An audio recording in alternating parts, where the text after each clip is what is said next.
মাতৃশক্তির বন্দনা করে শারদীয় দুর্গোৎসবের অষ্টমী তিথিতে কুমারী রূপে দেবী দুর্গার আরাধনা করছেন সনাতন ধর্মাবলম্বীরা। এরই ধারাবাহিকতায় প্রতি বছরের ন্যায় এবছরও বৃহৎ পরিসরে কুমারী পুজো অনুষ্ঠিত হচ্ছে চট্টগ্রামে।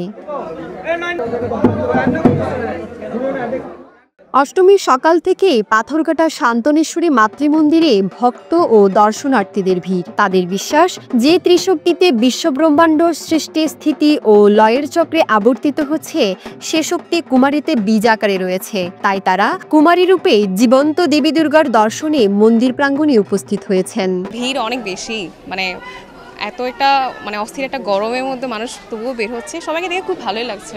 আজ তো অষ্টমীতে বা সপ্তমীতে আমরা এত ভিড় দেখিনি, এত উৎসাহ দেখিনি। এবার মনে হচ্ছে একটু বেশিই হচ্ছে। শারদীয় দুর্গোৎসবের শুভেচ্ছা।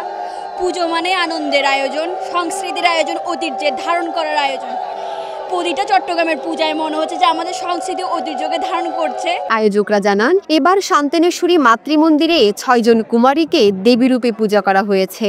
বয়সভেদে রয়েছে তাদের ভিন্ন নাম। পুজোর আগে কুমারীকে স্নান করিয়ে নতুন কাপড়, ফুলের মালা ও অলংকারে সাজিয়ে তোলা হয়।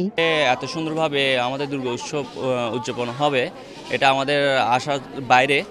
তো এই টাইপের এত সুন্দরভাবে পুজো উৎসব উদযাপনের ভিতর দিয়ে আমাদের এই আনন্দ উৎসবটা পালিত করছি, খুব ভালো লাগছে। আজ মহা অষ্টমী পূজা, সবাইকে অনেক অনেক অষ্টমী পূজার শুভেচ্ছা। মা যেন সবার মঙ্গল করেন, সবাইকে সুস্থ রাখেন, ভালো রাখেন, এই কামনাই করি। কুমারী পূজা সবচেয়ে শ্রেষ্ঠ পূজা।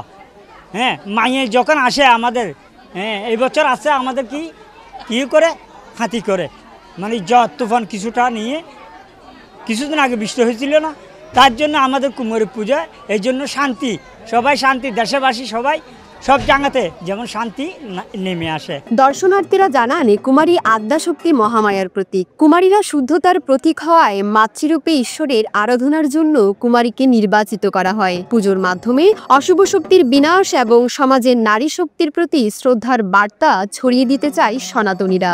দেশ ও দশের মঙ্গল কামনায় এভাবে কুমারী রূপে জীবন্ত দেবী দুর্গার আরাধনা করছেন তারা। পতাকা প্রহরী, চট্টগ্রাম।